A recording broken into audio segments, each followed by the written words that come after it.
It started with his voice, our son, in front of everyone. He stood at the center of the living room, his small hands trembling, his eyes darting between faces that didn't understand what he was about to do. The family reunion had been noise and laughter moments before. Then he said it. "My mom told me, you're not a safe man." Every sound in that room died. Forks froze midair. Smiles turned to stone. My heartbeat stopped long before anyone spoke. She, my wife, sat there pretending to be shocked, pretending like she didn't know where he heard that from. But I knew. Of course I knew. That accusation alone could ruin me, my reputation, my career, my family. So I stood up, calmly, too calmly maybe, and I walked out. No defense, no words, just silence. Because silence sometimes says everything. And when she came home later that night, she froze, because she saw who was waiting in the room with me. The beginning of the end always feels quiet. She had been distant for weeks, shorter texts, late-night errands, locked phone screens. I told myself it was nothing, that people change, that marriage dulls with time. But deep down, something inside me was already rotting. It started with a photo, our son's school event. She'd promised she couldn't attend because of work. Yet hours later, her social media showed her somewhere else. Wine glass in hand, reflection in a man's sunglasses sitting opposite her. I stared at that reflection for hours. Enlarged, enhanced, traced. His hand rested too close to hers. I didn't confront her, not yet. I smiled. I kissed her goodnight.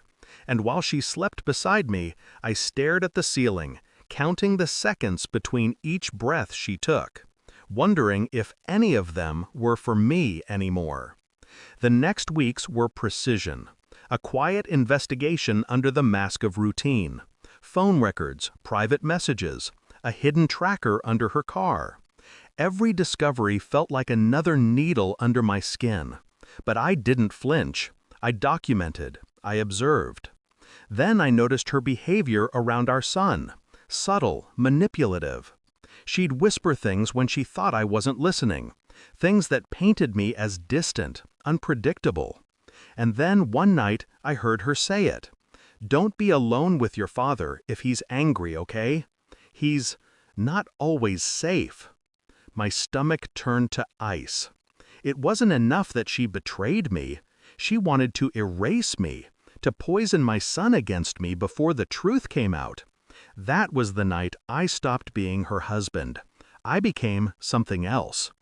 The truth arrived on a Thursday. A manila envelope slid across my desk.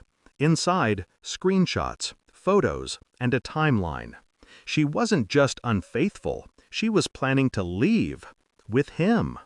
And she'd been setting up her defense by painting me as unstable, dangerous.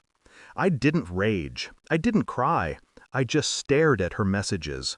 The way she laughed at me. The way she said, "He won't see it coming. He's too calm." Calm. She was right. That night, I waited until she returned from her gym session. I handed her the envelope. No words. She flipped through it slowly, color draining from her face. "Where did you get this?" she whispered. I didn't answer. I just looked at her, long enough for her to feel what silence can do to a person. The family reunion came 3 days later. She insisted on going. For appearances, she said. I let her. Then our son said those words. The trap she'd built for me, triggered by her own creation. And in that moment, she realized she'd handed me everything I needed. Because I wasn't the only one waiting at home later. When she walked through the door that night, the room was dim. My lawyer sat beside me. Across from us, the man from her photos. Pale, nervous, his eyes full of regret. He'd come clean after I reached out. He told me everything. The messages, the plan, the manipulation. She froze in the doorway, her purse slipping from her hand. For the first time, she couldn't speak.